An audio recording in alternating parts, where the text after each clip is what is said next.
Bunnyhoppor versus Boston is our next match that's coming up here. And pretty important one for Bunnyhoppor as he's chasing down that top spot alongside Yarla. They're neck and neck right now. If Bunnyhopper's able to win this match, he stays tied for Yarla at the top of the division.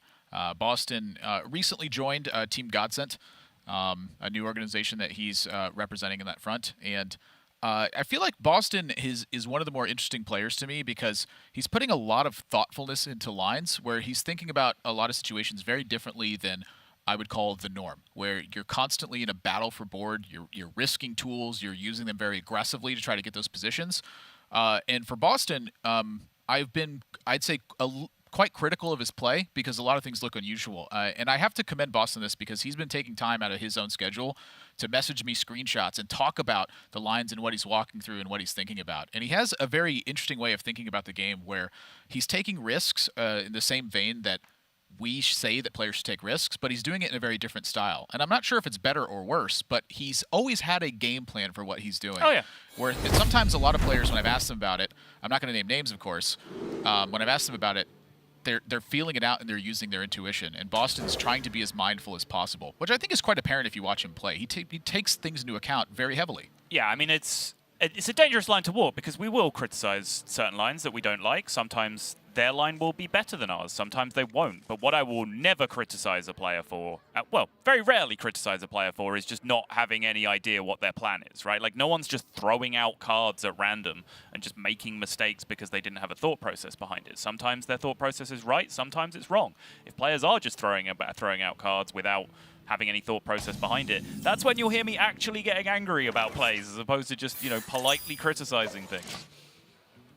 I will put an asterisk next to the word politely, given what we just talked about with Boar. People in the UK are rarely polite. That is very not true. Our manners are impeccable, thank you very much. Those are very different things. I'm going to Google the word politeness to make sure I have it right now. Okay, sure.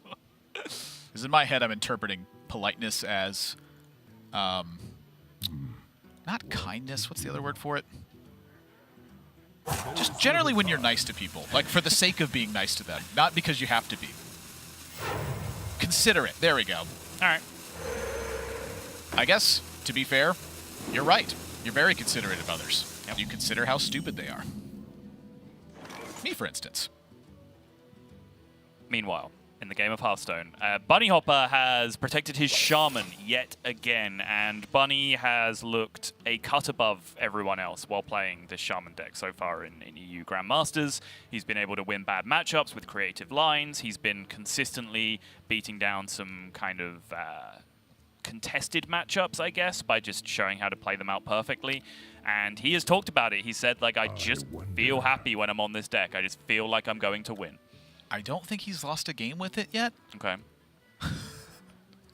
Just straight up 4-0. Yeah. I mean, that's a very concise way of saying what I was trying to say, yeah. I like the coin of the Evil Totem here.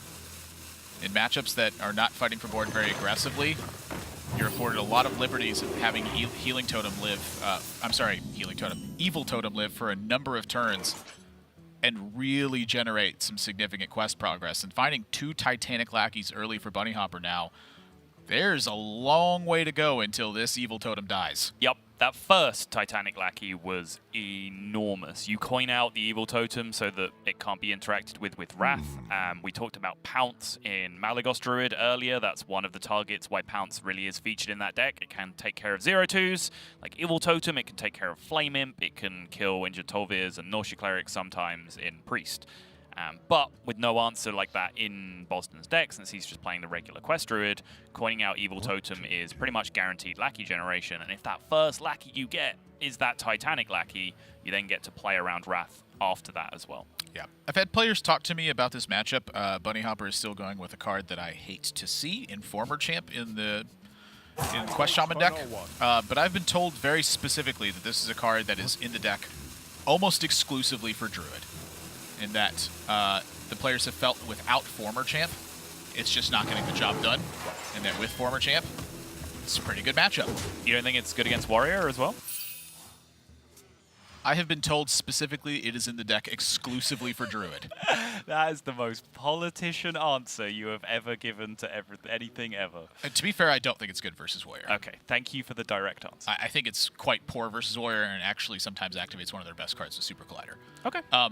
But versus Druid, it does make some sense. It is just, it's like a bad Oasis Surger, which honestly is still a very good card. You know, the strength of Oasis Surger is that it has Rush. Yep. If it was just 2 5/5s, that card would almost be bad. Almost. But when you're not playing Druid, if that's as close as you're going to get, by golly, I'll take it. Yep. You also get to do things on your first 4 turns and then still play a former champ player in the game. That's very different from how Oasis Surger works. Yeah, I want the Rush. And the Nourish and the Anubis-Aft Defenders. Yeah, well, doing things seems to be working out pretty well for Bunnyhoppor so far. I think his thought there exactly was a heed to the mind control tech in Boston's list. But I believe that 75% of these steals are meaningless in the face of this Evil Totem. Yeah. And you can actually, I mean, you can see what a big difference this Evil Totem's making. I think Boston is going to have a tough time this game because of it.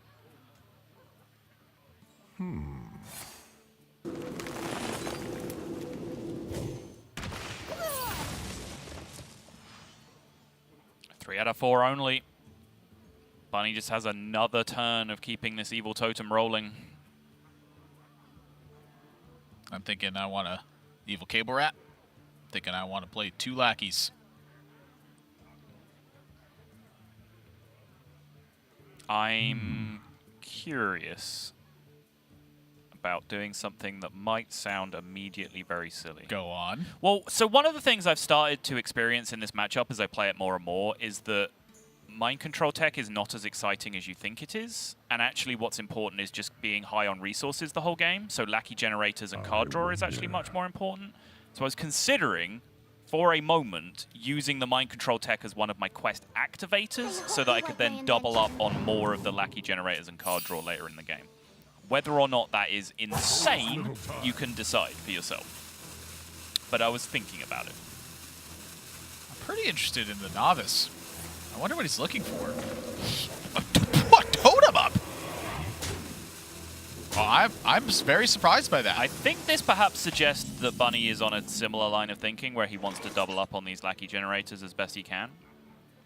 Just pretty surprised by that. If that's the case, it's matched up with my recent experiences as well. I think it's pretty interesting. Lackeys are very powerful. What to do? He does need to dig into the deck, which is one of the reasons I actually wanted to hold the Novice Engineer. But I guess if you think about it, the Novice being in play is going to activate the draw of Bog Slosher. It's going to get you closer to Barista Lynchen and Witchwood Piper. Maybe you find a Questing Explorer before that time is done. Just pick up extra card draw there. Weaponized Wasp as well. Big draw against Druid. I think this is a tough line to spot because most players' instincts, I feel, would be to complete the quest and roll into turn 5 and then use the Novice. That's what I was on.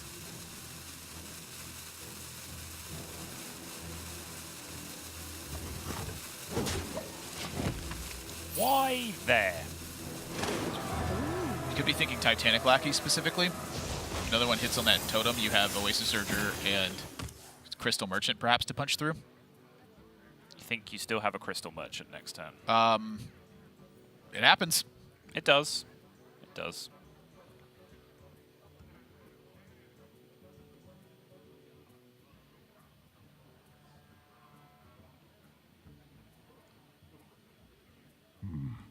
What to do? Perhaps consideration for if you just draw Swipe. Yeah. Float like a butterfly. Oh, hey, he still has a Crystal Merchant this time. That's exciting. I really want to see a Bog Slosher, and I want to see some nonsense. Come on. You think Bunnyhoppor is a Toki gamer? I don't care who you are. I want to see a Toki gamer. That card is exciting. Yep. This is actually like one of the deepest things that you have to start thinking about with Quest Shaman is like the random battle cries that you evolve into in common spots where you evolve, like what effect those can have on being back in your hand in certain situations. I think I've used the example on stream before of like if you evolve into an injured Tolvir, you don't want that thing back in your hand because that makes your Shudderwalk a lot worse if it kills itself halfway through. Boston says, I do not have time to Oasis Surger. I have to find tools to battle. I don't think he's wrong. But yeah, that's what I will say of this game plan from Bunnyhoppor is that I have found overwhelmingly my win rate against Druid has gone up enormously when I'm just spending every turn with 9 cards in my hand. So that has switched to being my priority over like early pressure, over like, you know, trying to land big mind control techs or any of that. It was just have a full hand of stuff to do every single turn. I will admit that in this matchup, former champ looks good. Mark the dates, everybody. In this matchup, It finally in happened. this matchup, I'm going to continue to specify that. And this is one of the reasons that Crystal Merchant stays up versus Druid. You know, when it comes down into quest completion, it draws that one card, and then the Druid spends their mana. Yeah. Like, it doesn't really represent that much of a threat afterwards, I don't think. Yeah, fair enough. You know, I posed that question versus the Reno Mage, for instance, where we found the iteration pans out to tempo being in Druid's favor, literally because the 1/4 is there. Yeah. In this matchup, I don't think that's the case.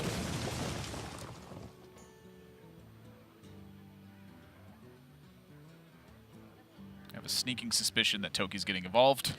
I think your suspicions might be well-founded.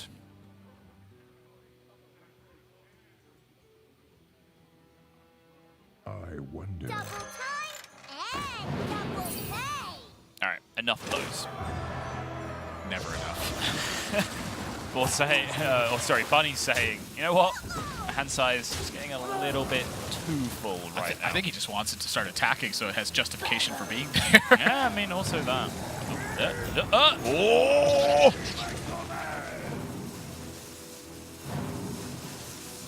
Boston is in trouble.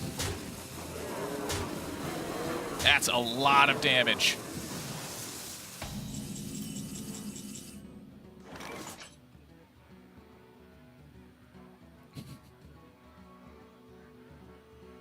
Bunny's internal monologue right now.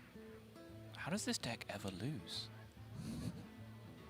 Why is no one else as good at this deck as I am? Am I just the best? Or is Quest Shaman the nuts? There's a lot of players better than me. You know, like Hunter Race. All one of them. So the other name, when we asked him that question before, we had this interview and I didn't really get to follow it up because he only mentioned Hunter Race and he said in a tweet afterwards that he was only kind of talking about players in his region. The other player he used to mention was Xiao from China, which really, like, first, I was super happy when I heard that because I am also a huge fan of Xiao play. Yep. But I also just found it so surprising to see an EU player just, like, specifically shout out a Chinese player as one of the 2 players in the world that was better than him. Boston needed a Starfall this turn. He needed Starfall.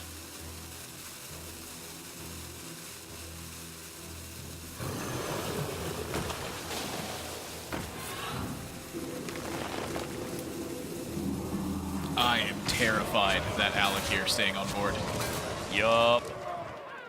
Rushman ×2. Rushman ×3. Oh, geez. Yeah. That's game. 5, 6, 7, 8. So 2 mana occupied in battle. It's a million admirable. Well, I'm doing math real quick. Okay. It's because I'm just making sure you have the mana to do it. So It's it's an 2, 3, 4, 5. actual million. 6 figures worth of damage. I was just doing the math. I just wanted to make sure. Okay. He does have the punching power. Well played.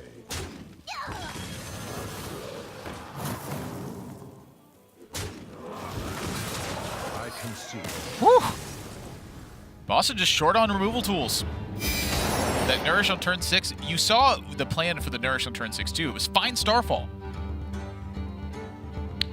Oasis Surger would not have been enough in that spot. You would have hit 2 top minions and then your stuff probably gets cleared.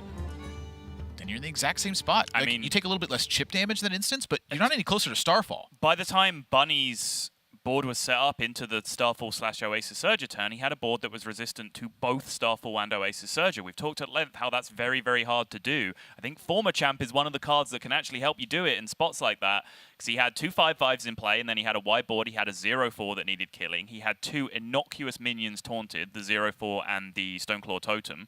So if Oasis Surger comes down, it just goes bap, hits 2 taunts that don't matter, and all the damage is still there. If Starfall comes down, he's killing 1 5/5, basically, in terms of relevant things on the board.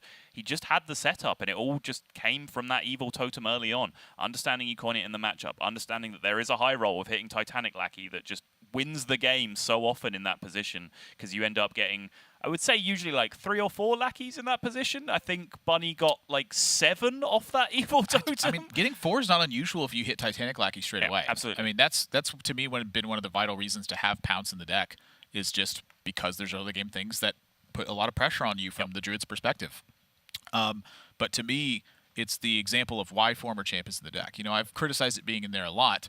In tournament play, Druid is going to make up much more of your matchups than it will in ladder play. In ladder play, you're going to be facing it, every so often.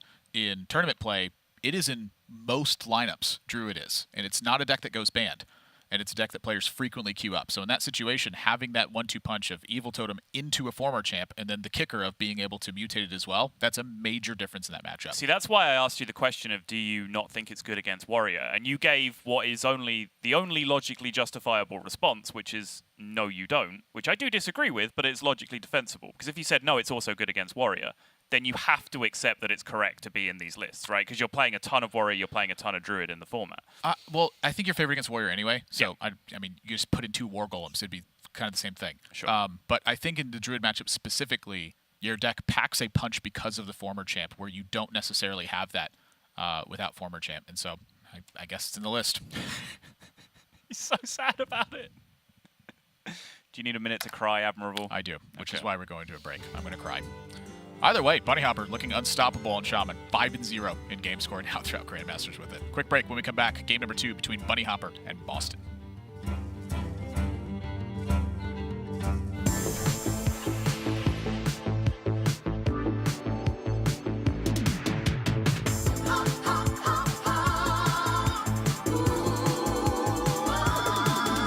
The shadows are rising again, darker than they've ever been.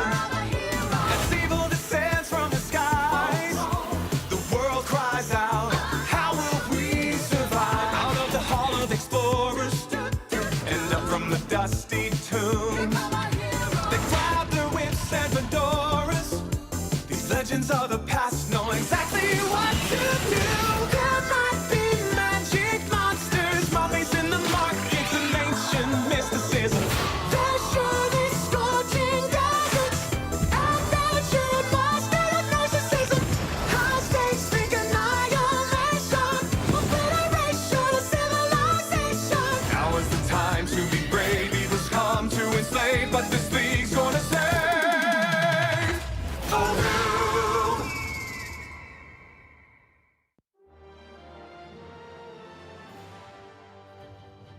My name is Elias Sibelius and I go under Boston. My username actually comes from my cat. His name is Boston, so I just took that and made it a bit cooler with the triple Z. So yeah, shout out to him. When I got the confirmation that I was in Grandmaster, I was overwhelmed by emotions. Even though I haven't had the first place big tournament win, they actually appreciate that consistency and what I've been working for the last couple of years. I'm very good at focusing on a specific thing and keeping myself ready for the situation. Yeah, and my games and stuff like that. My favorite memory is still my first DreamHack. I remember facing Super JJ. I was a total newcomer, so it was very big for me to just be there and just realizing that I could actually beat all these players, and it was very cool. My personal goals for this year is I want to qualify for the playoff. Of course, I want to go to the global finals. That's, I think, everyone's goal, but I want to be one of the best players. I will try my best to get there, for sure.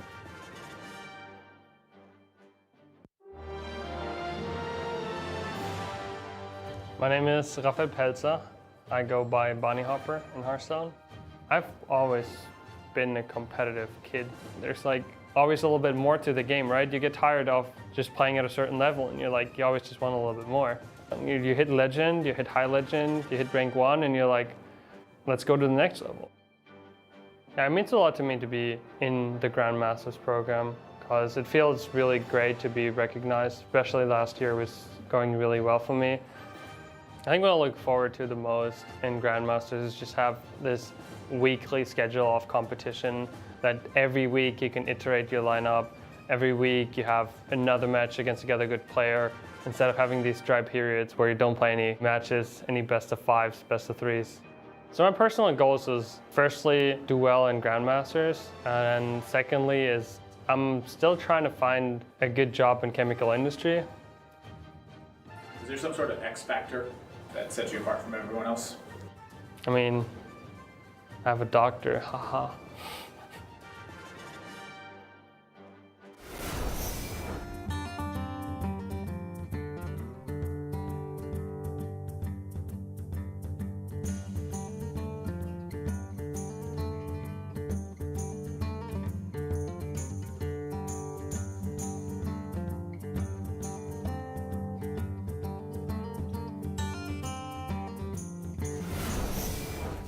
Welcome back to Hearthstone Grandmasters. I got thrown off by a comment from Sottle, which is why I brought in the show really, really weirdly. I'm Nathan, that's Admirals and more.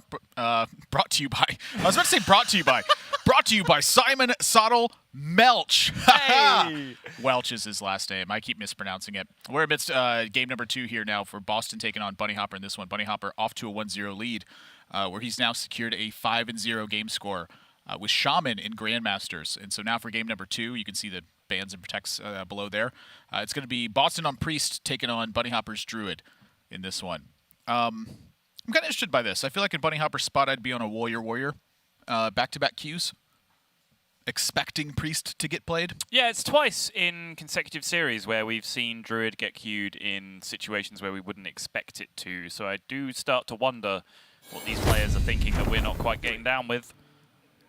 I guess to be fair, I would have expected Boston to play Priest in game number 1 as well. It's been a common trend that players this week seem to be breaking away from. The protect Priest into not play Priest in game number 1. They're trying to mix it up. Right.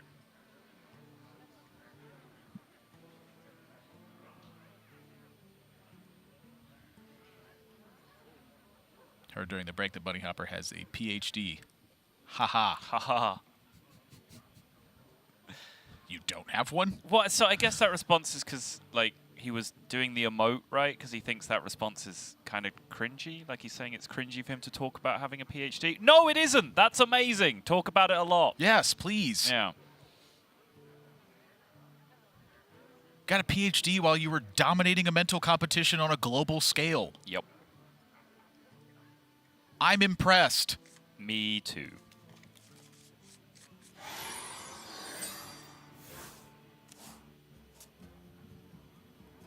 I think this is the first time I've ever seen a 1, 2, 3, 4 curve and not been like, wow, that's insane. I mean, the 4 part of the curve is pretty insane, just generally against Druid. I know why. It's not in order. Oh, that'll fix it, yeah. Now the 2, 2, 3, 4 curve. I'm interested. See if we can pick up one of those nice juicy Circle of Healing cards. Ooh, the old 0, 2, 2, 3, 4 curve. Job's done. Yes. I've got more left in me.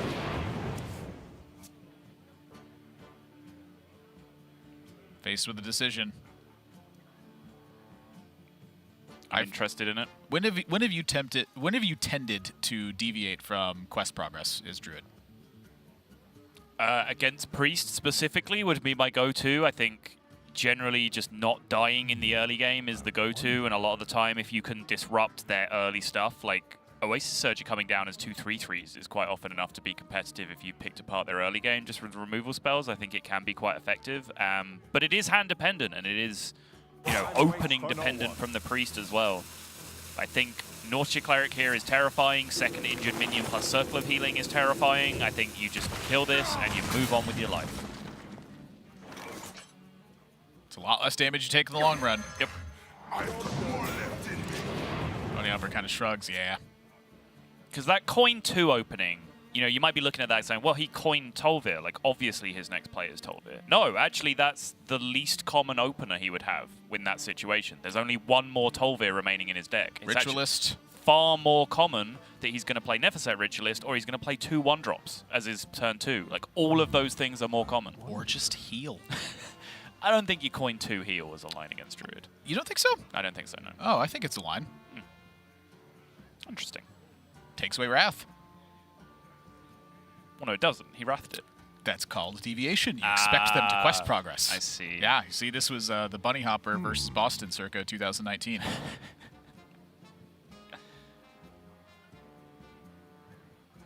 Yeah, long story short, I think you wrath it. It looks very stupid when the Tolvir comes down, but this is, surprisingly perhaps, just because it's kind of counterintuitive to think about it that way, this is the least likely outcome of what Boston's follow-up turn 2 would be.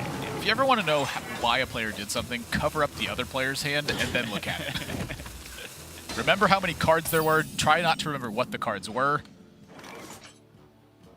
It's very difficult. That Psychopomp is just about the dream now for Boston. The juice.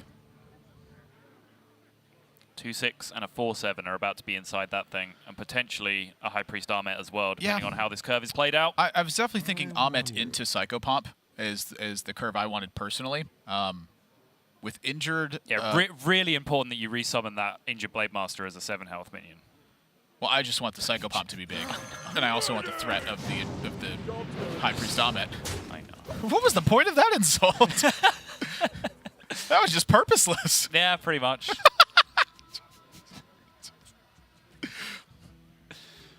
I just kind of felt like it. Yep, just felt right.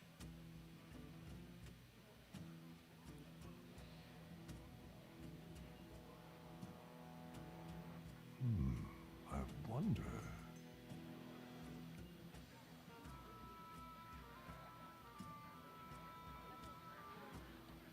Ooh. How did Pavel win?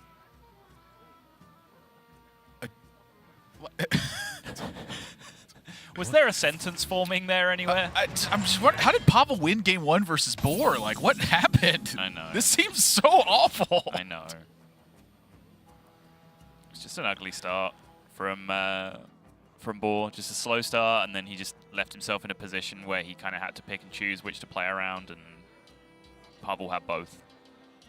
Bunny has neither. I wonder. Not only that, he is miles away from a quest completion.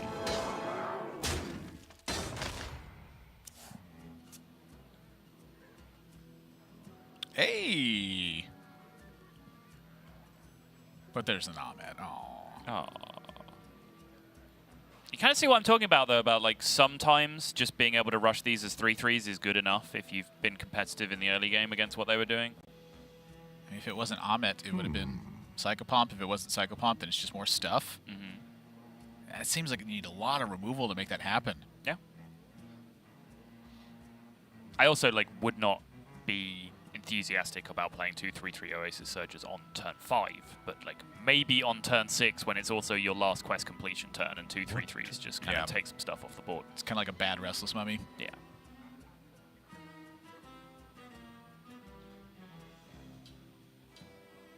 Yeah, I'm trying to find the way that Bunnyhoppor gets really competitive in this game, and I think that either Ahmed or Psychopomp was going to throw that off.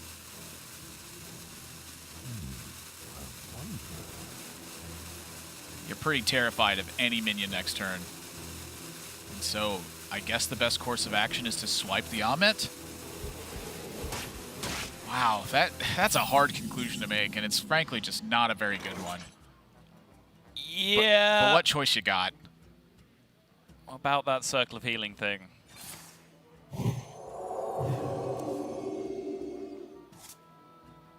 Is that just better than Psychopomp? I think it is. You get a Infinity 5 instead of a 3/9 Psychopomp and a 2/9 Tolvir with Reborn. I wanna arms the Ahmet first. Arms the Ahmet first. Okay. Consider. All right, it's starting to seem more logical. I think for Boston, this is a lot of open doors, a lot of roads to the same place. Get a lot of stats in play, and that's good enough. Yeah. From Bunnyhopper's side, he does not have to fear mind control tech at all. It's not in the deck list. In the light's name. Wants the extra attack on the Light Ward.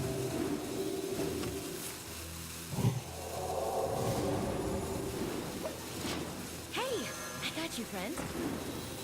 Kind of weird looking, but I think any way he sliced this got the job done.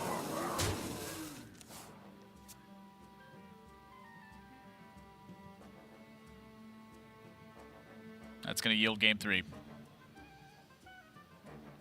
Unless there's a worthy expedition card that I'm just failing to remember. You know, like a choose one. Destroy all minions. Or delete priest. Ooh, delete priest. Ooh, quest isn't complete though. Choose one or the other. Bunnyhopper's like, oh, I really want to win this game. Wait, so. I have to choose. Yeah, I have to And everyone's choose one. like, no. It's just a 1 in a billion chance to show up off the expedition. Bunny hits it this game. He's like, well, I'm taking this really seriously. I need to win this game. Kill all minions. Well, he's not dead this turn, but you got more than just the next turn to go through. Yeah.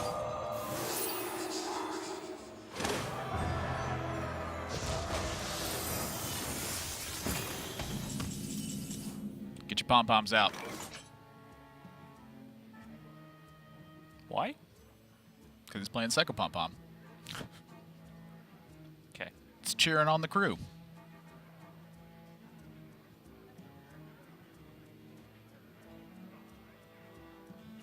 I wonder. The end begins. 11.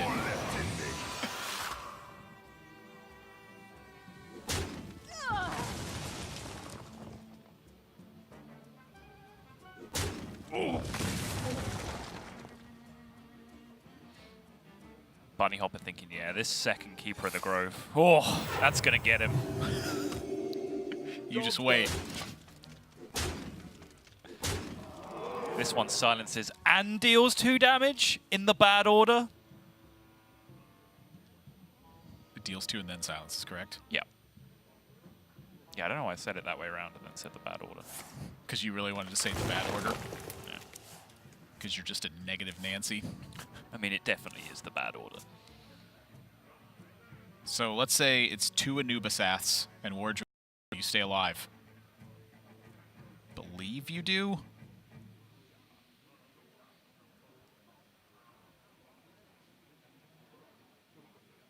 Well, to board, you certainly do, right? As long as the Loti goes into something. I assume i.e. the the Loti 2/6. connects. Yeah. I'd be pretty shocked if it didn't.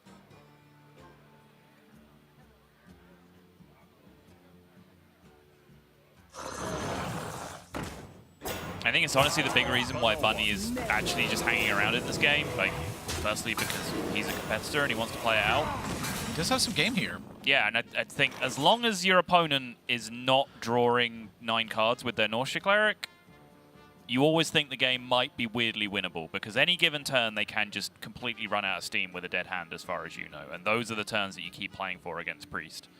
Once you see the Cleric, okay, you know that it's probably time to scoop at that point. Consider. Pyro Arms. You have to trade a pretty beefy minion to kill off this War Druid Lodi, but I feel like you just have so much health in play. And with the big taunt minion with the Reborn on it,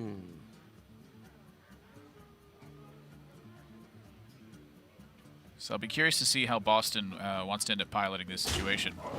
You know, not pyroing, I think, is totally reasonable, just trading off the injured. Yeah, I don't think the Pyro does too much for you there. The quote... Just at 311?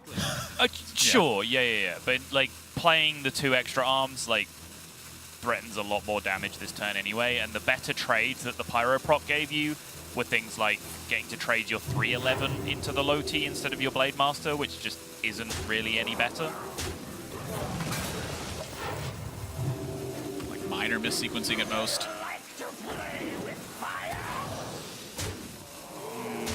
No. Would have 13 health on the Wild Pyro instead. It's like Sure. it's like such a but relevant then thing. he'd injure his entire board with the extra arms that he Yeah, cast. Just play extra arms, then play Wild Pyro. Sure. Yes. Okay. Fair enough. Then he'd have way more than 13 health. on It's that thing, right? semantics. Yeah. Yeah. I wonder.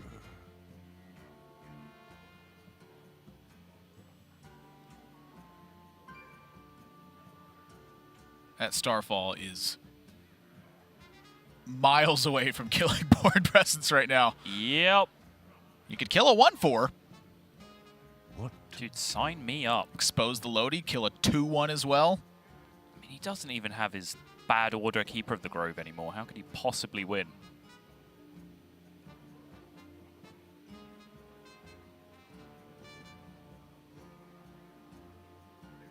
I don't know, draw something. What? Time waits for no one.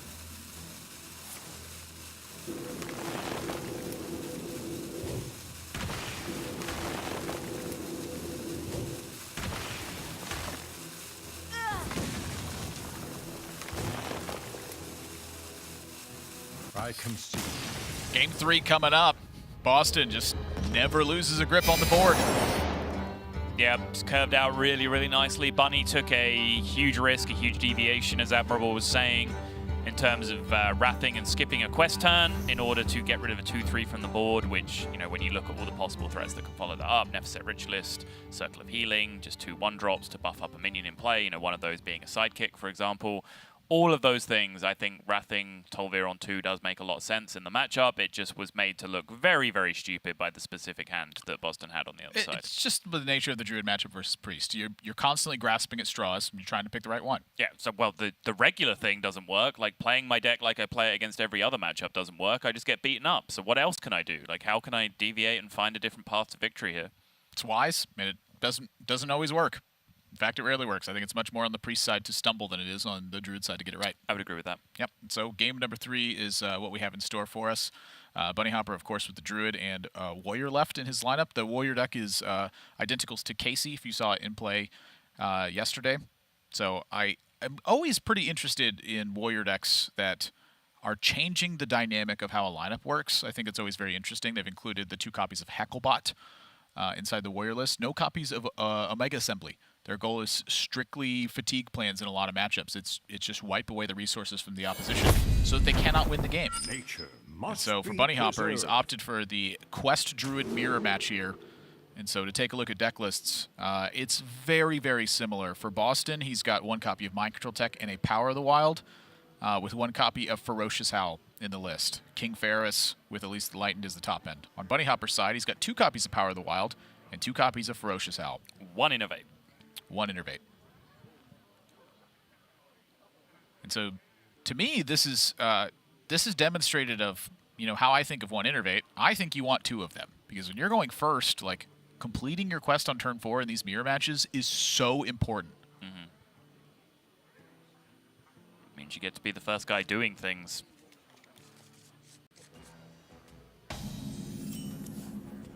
Worst draw in the deck for Boston right off the bat.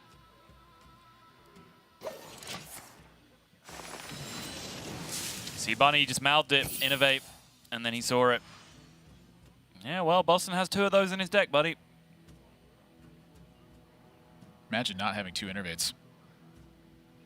It's one of the first actual deck building criticisms I've ever had of Bunnyhoppor and his practice crew. I don't necessarily disagree with it. I haven't like tested it myself to know how it feels, but I have experienced in a lot of matchups that aren't this one specifically, that feeling of just like, you know, you nourish and you just draw two Innovates in the late game, or even 1 Innovate, and you're like, oh, come, why aren't these cards that do things? I have a very different experience. Free mana. They're just giving it to you. Both players is pretty low-end worthy expeditions. Yep. I will say Ancient of War is a lot better than I thought it was. I've had some nice experiences with that card and Forbiddeness Flute specifically.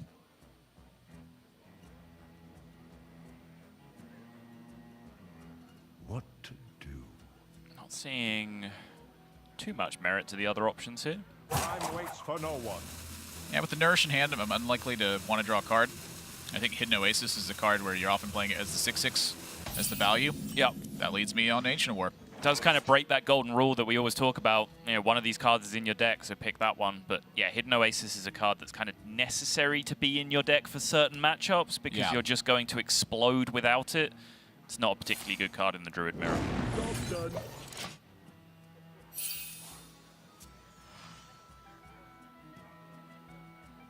That 3/2 adds up to a pretty considerable amount of damage.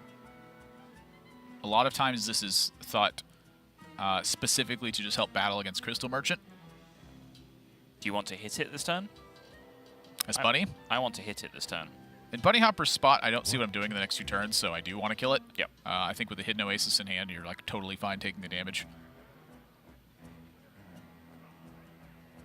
Just thinking from Boston's side. Contest Crystal Merchant. Yep.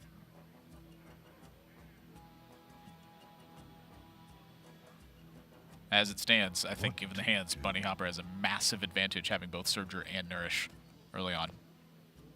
Still a couple draws to go, though.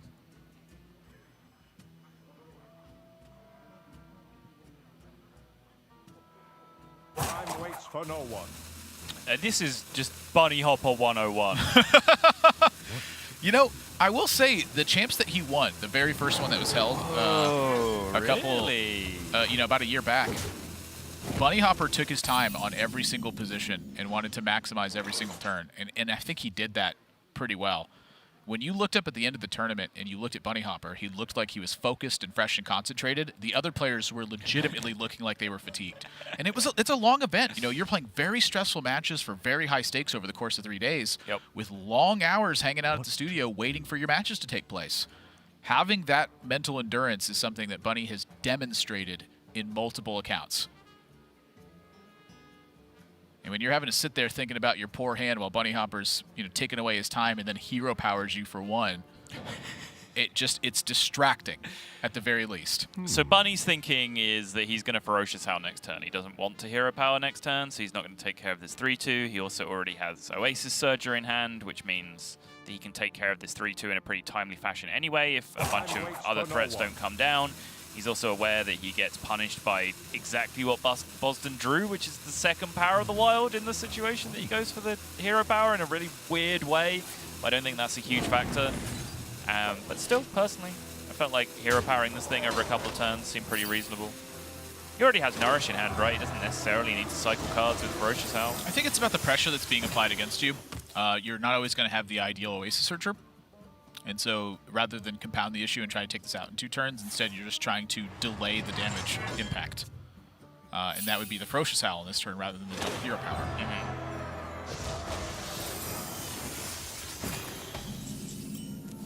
As it stands.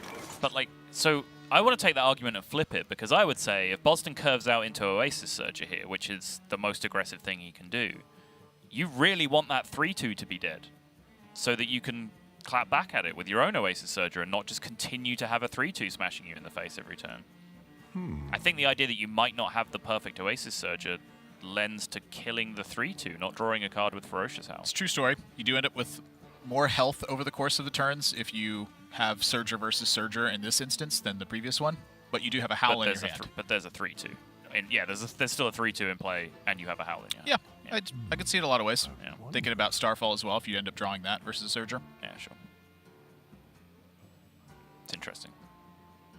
I think that's all the math he was thinking about. Yeah, exactly, and it goes to show why Bunny roped it, because we're still talking about it 2 turns later. Well, we're going to talk about Boston's hand real quick. Yeah, it sucks. All right, moving on. All right, next issue. Yeah.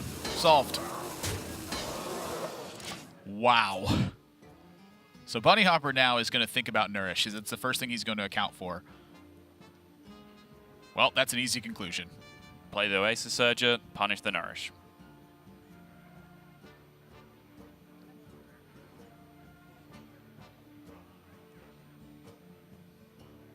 You got to give credence to the fact that Bunny's line has worked out perfectly.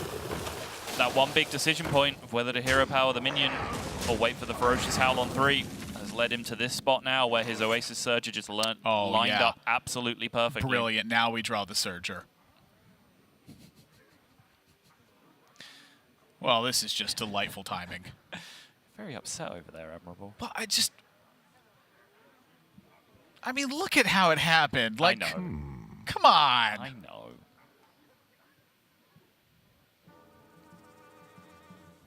And if you're in Boston's spot, this like trading a Surger into this is like you feel like you're losing the game.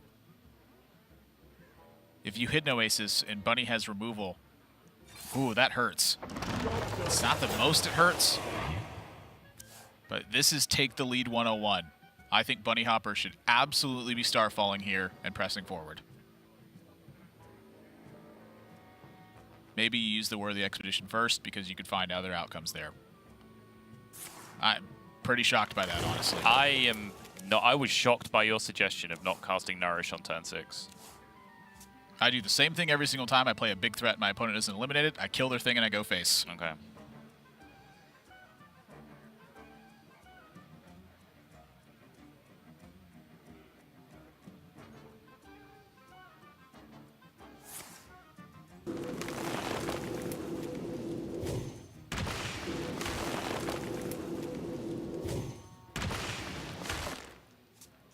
I'm curious if Mind Control Tech influenced any of this.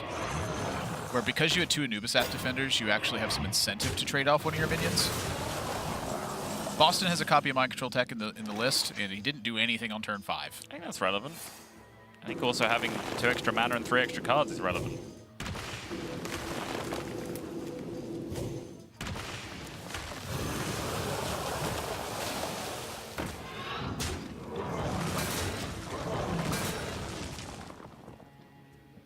I don't know, man. It looks to me like we dealt 5 less damage and we got our board swung.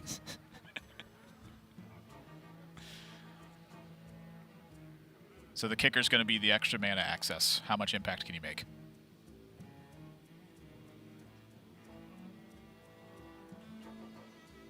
What?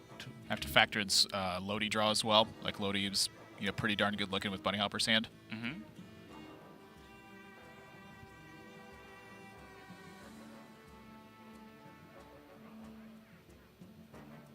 He is also, from Bunny's perspective, fairly confident that, or at least reasonably confident that this Oasis Surger wasn't going to happen because he didn't see it come down on turn 5 from Boston. Boston passed turn 5 instead of playing 10-10 of stats on the board.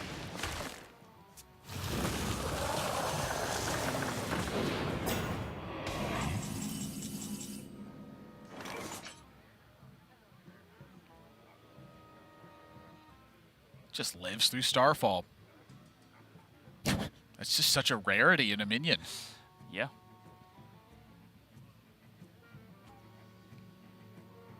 I mean, what choice do you really got? Imagine if Starfall dealt 10 damage and left a 4/5 in play or something. Wouldn't that be ridiculous? Can you not Lodi this? Just no way. I think, yeah, I was about to say, I'm extremely upset about not having my Loti anymore. So I think I'll happily sacrifice a swipe and a 5/2 to keep that thing in play. It's a true story.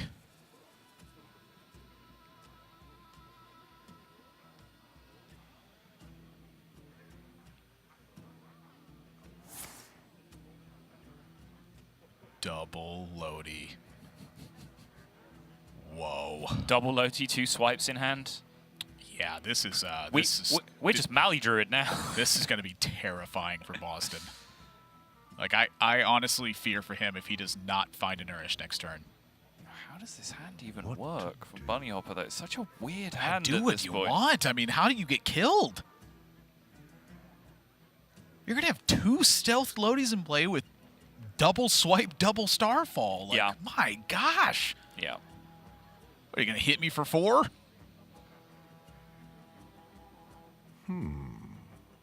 Time waits for no I'm one. glad he's taking his time on this because I do think this is a complicated game. What on earth? I'm flabbergasted.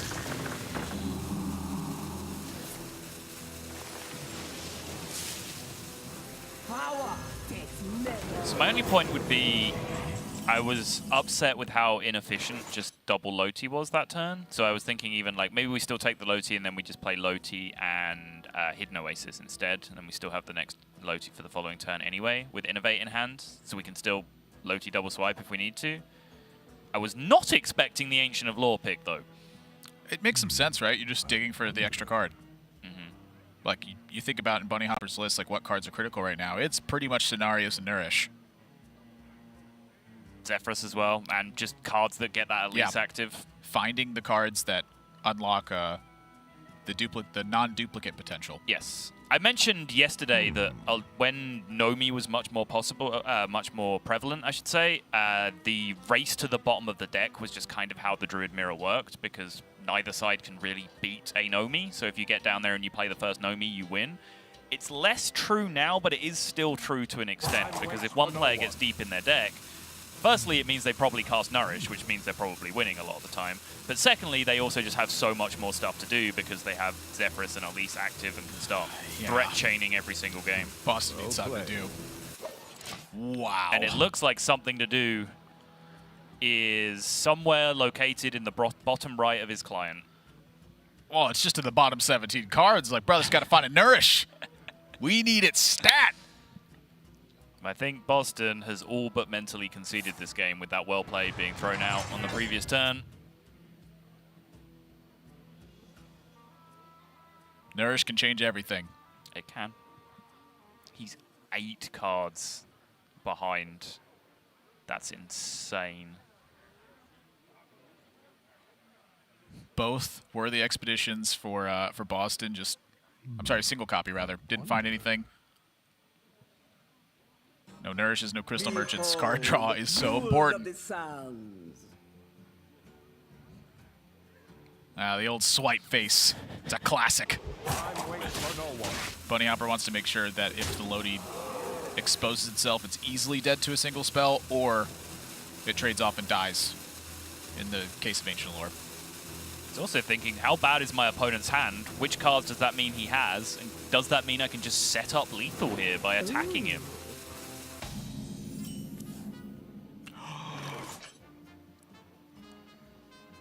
A game's being played again. He's using cards.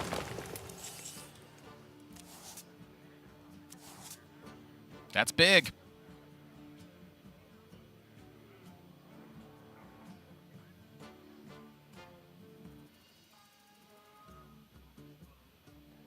Yeah, I think this is smart from Boston to use the Oasis Surger just right away. I think you're going to need your Pharos to have some pretty big impact this game.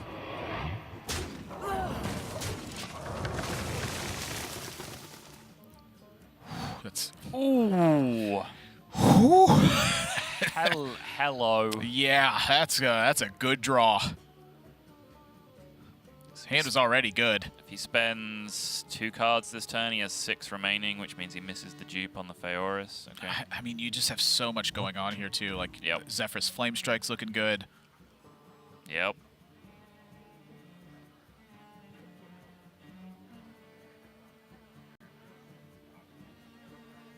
Oh, that Nourish I think was 1 turn late. If those 2 draws were different on the Starfall and the Nourish, I think Boston would have so much fighting potential. So I kind of want to Starfall swipe just so I can start duping the good stuff on the following turns. You want to pressure and duplicate development. Yes. Duplicate burst in the form of Zephyrus or development if it needs to be. You get the full clear, you push some damage. You potentially just set up lethal with Zephyrus on the following turn anyway. Yep. Like, this just does everything good you want it to do.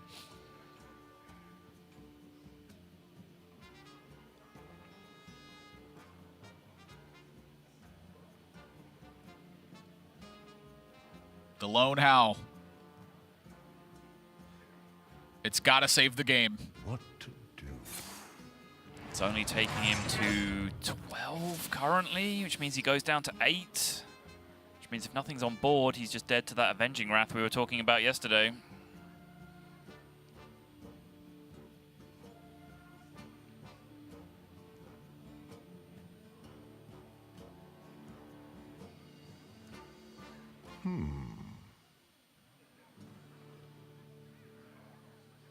I don't know.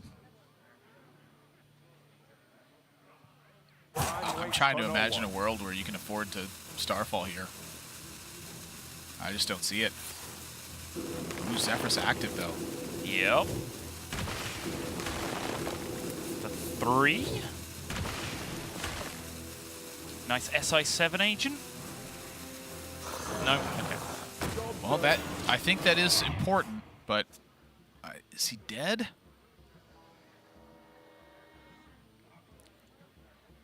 Maybe. I think we, like Bunnyhoppor, have fallen into a lull of thinking about what Zephyrus is doing right now.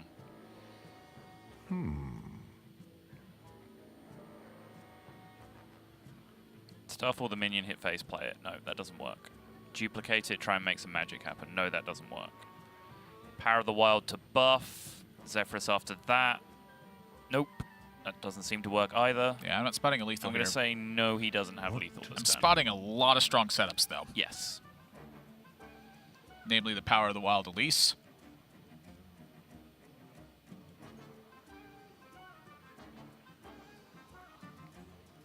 Power of the Wild, Elise, just play a Zephyrus at the end of your turn just because.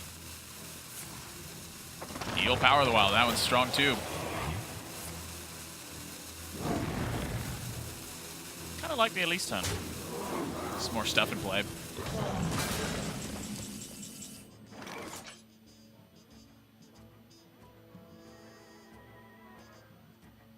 This is a spot where Zephyrus would give you Frost Nova, is that correct? Because you're facing down lethal Correct. on the other side? Yep. All right. It will. So that's then the key for Boston, I think, is Elise, dupe the Zephyrus, get a Frost Nova, figure the rest out. Yeah. To clarify, I believe it always will if you play it with 3 remaining, which you would in that spot. Yeah. You need to be facing down lethal damage, though. Need a hand, Explorer? And you need to not give it other solutions as well. Because if you play it first, it will try and find other solutions for you, which aren't game-winning because you're trying to make a Frost Nova tempo swing happen. Yeah. All right. We got a game.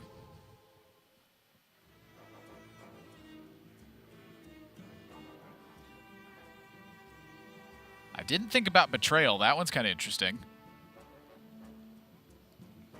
You're facing down 7 on the other side is the issue. Waits for no one. So you would take the risk of dying to stuff. So I like the Nova. Yeah. Yeah, you are just absolutely dead to Zephyrus at that point, right? I think it has to be Nova.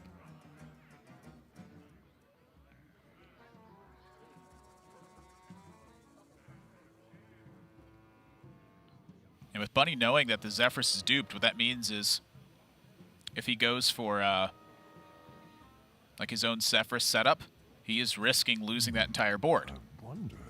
Yep.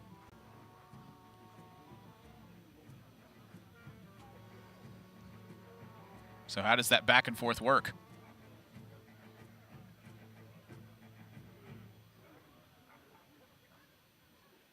Well, step 1, let's duplicate the hand. Need a hand, And how much more do you need to commit? Still curious. I still feel like I liked this last turn, but I can't give you a reasonable justification why.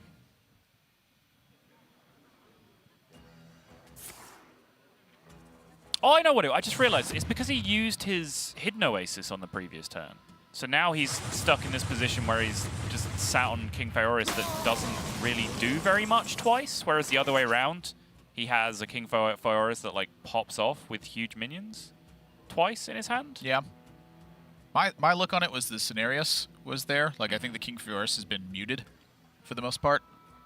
It doesn't have to be. Still a card in your hand that you can get usage out of. It's true, but I feel like it's not leading to that point. I feel like Boston's life total is what's swinging that back in Bunnyhoppor's favor. Because if you look at the way this is going to bounce back and forth, if Boston can't actually seize tempo on a turn that he's swinging the board, nothing happens. Right.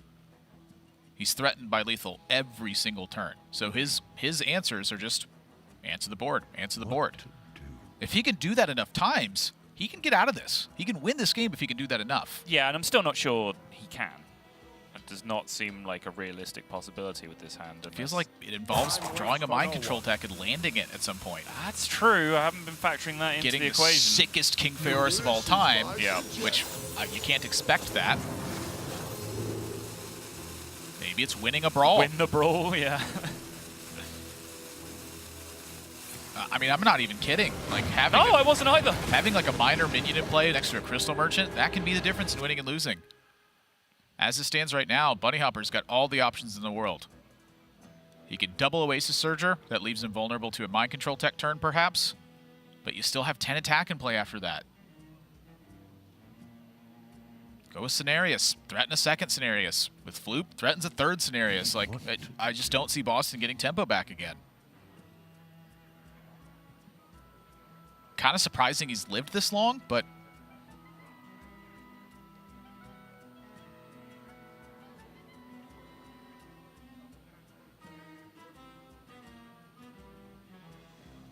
What to do?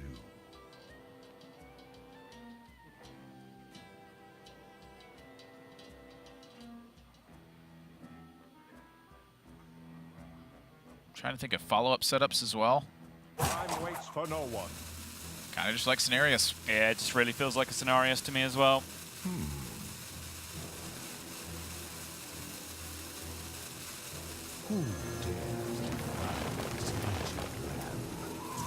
Boston knows that's going to keep happening. So you got to offset that. If you answer back with your own Cenarius, Bunnyhoppor gets to fight back against that. And so the keys for Boston are making sure you don't die if you just play your own Cenarius. Well, you know they have Zephyrus. Exact. That's the problem that I'm having right now. When I was doing the thing you were talking about earlier, where I just cover up my opponent's hand and just say, okay, how do I get out of this? Like, it's just not feasible to think you can beat Zephyrus in this position, right? Like, there's just nothing. So I think you have to pretend that card's in the bottom 4. Bottom 3, in fact. If it was in the bottom 4, he's drawing it next turn. What to do? Somewhere in the bottom 4. Sure, yeah. Yeah. Because, like, what play do you make this turn that beats a Zephyrus that your opponent has duplicated? Like, it just doesn't exist. Yeah. Like, yeah, no, it's not going to happen. Take the risk. Hope to succeed. It's tilted in Bunnyhopper's favor just from a pure numbers perspective. I don't know, get the sickest King Ferris of all time. This Wisp will save him. There it is. Good Wisp. 5, not even close. Good Wisp.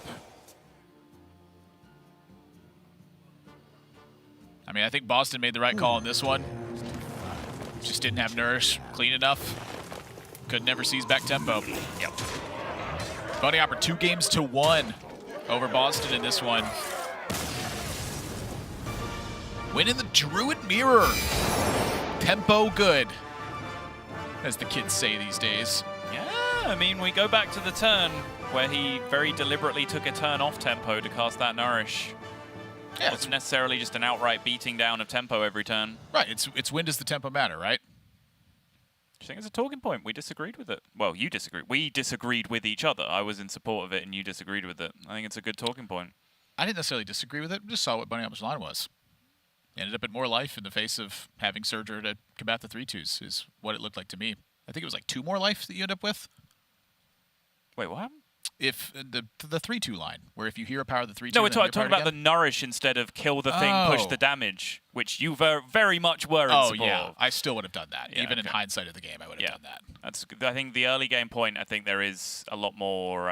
Well, yeah, we kind of discussed that to death at the time, whereas the Nourish versus kill the thing play, like I think that one's still worth exploring because like casting Nourish on turn 6 just makes sense to me there. I was surprised that you were so against it. Not against it. Still Nourish. Let's hear from Bunnyhoppor himself. Let's see what he thinks about it. Bunnyhoppor, can you hear us? Yep. Hello. Can you hear me? I certainly can. Bunny, you have not lost a game with Shaman. Like a single game. What's going on? Are you just... Shaman's decent. Sounds decent. And I mean, like, Shaman is a decent deck. That's what I'm Oh, Shaman's decent. That's it? I mean, you're undefeated with Shaman right now. I mean, I did get pretty lucky against the Priests, but I think it also has a bunch of good matchups otherwise. All right, well, talk to me about your lineup this week. You brought the same one as Casey, and you have a pretty interesting-looking warrior deck here. Give me some of your thoughts if it doesn't give away too much strategy. Yeah, well, I have one more match to go, so I don't want to talk too much about it, but, I mean, the warrior is a little bit interesting, right, with the Heckle bot. Let's just say it gives you chances in matchups you're not supposed to win. Sounds good to me. So I want to talk to you about the way that you approach the Druid matchup with Shaman. Is there like a specific game plan that you're trying to execute early on? Like obviously this game, you got the totem down, you got the lackey that brought it up to full health, and you were kind of chilling. But like, is there a general game plan that you try and execute in that matchup? Like you try to make it. It really depends on what kind of druid, right? If you're playing against Mali or if you play against Quest without the Malygos. But let's say you're playing against Boston's deck. You just try to basically always have a board that is pressuring the druid, such in the way that they can't overrun you with Surgers. And then the way that they win the matchup is they play Surgers, they build a board, they make it like mid-size so you can't MC deck them, and you play stuff into them again, and then they just AoE you and hit you in the face and you die. So your game plan has to be that you always have the possibility to make like mid-sized boards, and that you're not like you don't rush all in before a quest.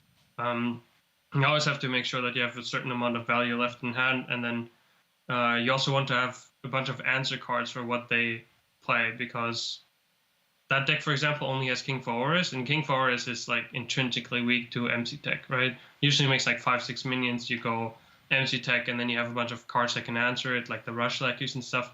They're actually really good and that kind of stuff. I know Admirable hates the card, but former champ in this matchup is absolutely insane. It's just like, on 7 mana, it becomes really hard to make a board again that sticks against Starfall and makes it awkward for them. So I don't know, just hero power and then making 2 5/5s and then maybe even evolving the 1/1, which is of course just a cherry on the cake. Really makes it awkward for them to space out their removal and makes them use their Oasis Surger, which are tools they usually need to pressure you. So I know you've had a lot of great achievements, Bunnyhoppor. You've won seasonal championships, you've made it to Worlds, you're top of your Grandmasters division. Today you had your greatest achievement of all, which is you made Admirable admit that former champ did a good thing during your game. So congratulations. In one specific matchup. I said one specific matchup, Druid. It's also really, really good in the Quest Shaman Mirror, because in the Quest Shaman Mirror you try to build boards which don't get MC Tech very easily and don't get dealt with super easily by Sandstorm Elemental. So it's a really awkward balance trying to maneuver around your opponent's board. And the former champ gives you exactly what you want. High HP that is not easy to remove, that doesn't play into MC Tech. And then from that point on, if you stick them once, you can usually AoE their board, go face, and that gives you the HP lead to close out the game. I hear your point there, but I will just... I'm not going to say anything about that part. But it's glad to hear your perspective on it. At least the former champ anyway in Shaman Mirror matches. I just detest that card. I guess talk to me about what else is going on now, because you now are staying tied with Jarla for lead in the division. Both of you sit at a 7-2 record overall. Casey has been basically bringing the same lineup as you every single week, and he's having a much tougher time. I'm curious your thoughts on just like the matchups in general. Like, do you feel like things are going your way more so than usual? Do you feel like you're just playing better than everybody else? Like, what do you feel like is giving you the edge in terms of this, or is it just a short-term thing? I mean, I think against Casey directly, I got pretty fortunate. So if you just if you take away the losses that he has from me and the ones that I have against him, it looks a little bit more even. Of course, it's the mirror, right? And one person wins. I get fortunate to win this one. Like I said a little bit before in the previous weeks, I think in week 2-3, I had my opponents covered just by the lineup. I think I had a lot of favorable matchups because people didn't quite have a deep enough understanding of some of the matchups. And but of course, I also against Boar, I won against Priest twice, unfavorable, right? That's just lucky, Sometimes you need both to be on top of the standings, right? You need to have good preparation and luck. All right, well, it's good to hear. I think the preparation's been good. I think your plays look good. And honestly, I've felt the same on Casey's side as well. It's a difference between a couple matches here and there. Bunnyhoppor, congratulations on your win. You sit atop the standings now, and I'm looking forward to seeing your next match. Congrats, Thank buddy. you. It's an excellent point to point out there. The two of them practiced and worked together. And so when you take out the matchups that they have specifically faced with each other, those records look a lot more even suddenly. Yeah, and also we've talked about this in the past more when we've had, tour stops and various Masters Tour events where when you have a practice group together for a large field tournament like that, if one of you makes top cut, makes top 16, top 8, whatever it is, the whole practice group is happy about your preparation, right? You say, yeah, okay, we got the lineup right. We gave ourselves the best position, and one of us made it through. Because this is such a smaller sample size in a league format, that doesn't seem as obvious that, players can just be happy for each other succeeding because they're just so directly competing against each other. But, they are good friends, and there's a reason why they practice together, and I'm sure they are happy for each other's successes. Yeah, I do feel like the relegation is adding into that kicker as well, Yep. where it's like, one person's success, that's the, the goal overall, but you kind of look at it from a top-down perspective, and you're like, well, hey, I need these wins too. Like, you go.